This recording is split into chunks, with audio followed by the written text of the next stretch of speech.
In the heart of a bustling city, Emily, a meticulous archivist at the local historical society, discovers an old dust-covered journal tucked away in a forgotten corner of the archives.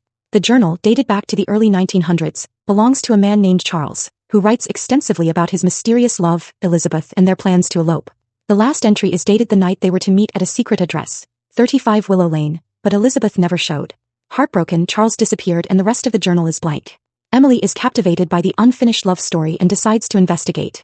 She discovers that 35 Willow Lane no longer exists. It was demolished decades ago. Undeterred, she tracks down city records and finds a map showing the original location of Willow Lane.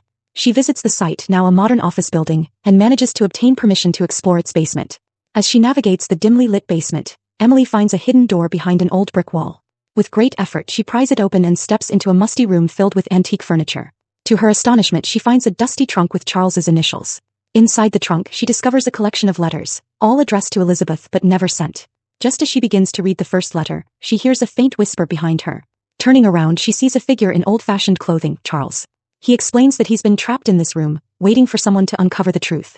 He hands her a final, sealed letter and asks her to deliver it to Elizabeth's descendants. Emily, shaken but determined, locates Elizabeth's great-granddaughter, who reads the letter with tears in her eyes. The letter reveals that Elizabeth was also waiting for Charles that night but was struck by a carriage and never made it. Charles, having known the truth all along, chose to remain in the hidden room to guard their love story. As Emily leaves the house, she feels a strange sense of peace.